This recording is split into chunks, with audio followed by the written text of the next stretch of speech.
Enfin, Zidane est là. Enfin, Zinedine Zidane reprend l'équipe de France. Il vient de faire sa conférence de presse exceptionnelle d'introduction et qu'est-ce que ça fait plaisir de revoir Zinedine Zidane à la tête de l'équipe de France. La dernière fois qu'on l'avait vu dans le contexte des Bleus, c'était en 2006 pour cette finale contre l'Italie. Et pour ma part, ça fait vraiment plaisir de revoir Zinedine Zidane. D'ailleurs, tout de suite, ce qui marque, franchement, c'est sa prestance et son charisme. Je trouve qu'il a parlé très juste. Il s'est vraiment bien exprimé pour cette conférence de presse. Mentionnons tout d'abord que, franchement, il a donné un hommage vraiment très sensé, avec des mots pleins d'empathie et plein de justesse pour les incendies qui ravagent actuellement la Gironde. Donc j'ai trouvé que c'était vraiment bien dit de la part de Zidane à ce moment-là. Ensuite, et effectivement, dans cette vidéo, je vous donne ma réaction à chaud à cette première conférence de presse d'introduction de Zidane. Il a mentionné que ça faisait 5 ans qu'il attendait ça. Et oui, effectivement, 5 ans que Deschamps nous fait suer et nous fait languir et attendre pour enfin libérer sa place. Et bien enfin, Zizou est là et prend cette place de sélectionneur. Ce qui va être très intéressant, c'est que d'un point de vue du style de jeu, qu'est-ce qu'il va impulser, qu'est-ce que Zizou va amener? Il a prôné un style de jeu offensif, il a dit que ça allait être son style de jeu, sa patte. Il a mentionné le fait qu'il était effectivement un numéro 10 en carrière. Il a aussi parlé d'avoir vécu pendant 25 ans en Espagne et du fait que ça a vraiment eu une empreinte sur la manière dont il conçoit le jeu. Bien entendu, il ne s'est pas non plus trop épanché sur quel style de jeu il va avoir. Il a mentionné que sur les prochains points de presse, dès le mois de septembre, il pourra en dire davantage sur sa philosophie de jeu. Mais en revanche, si on observe effectivement ce qu'il a fait au Real de Madrid auparavant, on peut voir qu'effectivement, généralement, c'était un jeu qui était plutôt offensif, avec effectivement un jeu vers l'avant qui était prôné. Donc ça, c'est une première chose.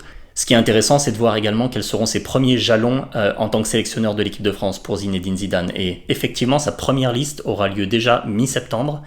Et la France jouera des premiers matchs internationaux contre la Turquie fin septembre, puis ensuite début octobre contre la Belgique et contre l'Italie pour un premier match à domicile.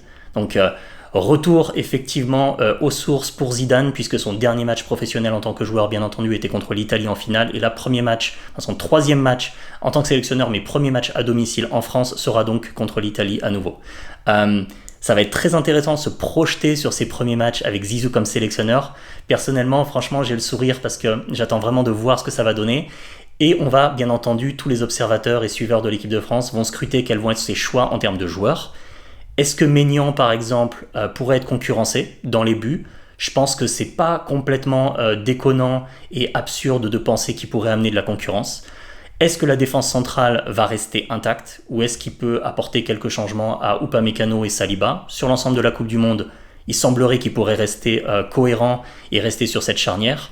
Est-ce qu'à gauche, il pourrait enfin sélectionner un Mathieu Hudol de Lens qui a une qualité très très bonne, qui apporte beaucoup sur ses centres et où franchement on ne comprend pas pourquoi Deschamps ne l'a pas sélectionné pour cette Coupe du Monde et a plutôt pris les frères Hernandez qui sont plus des ambianceurs et franchement que Deschamps a sélectionné plus pour le fait qu'effectivement ils mettent de l'ambiance dans le vestiaire.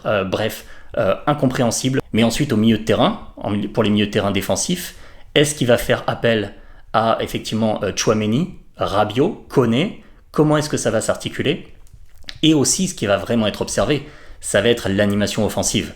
Et comment est-ce que Zidane va décider de repositionner en attaque Olysée, Dembélé sur la droite, Mbappé? Comment est-ce qu'il va repositionner ça? Ça va être vraiment passionnant à observer ces 2 prochains mois pour l'équipe de France.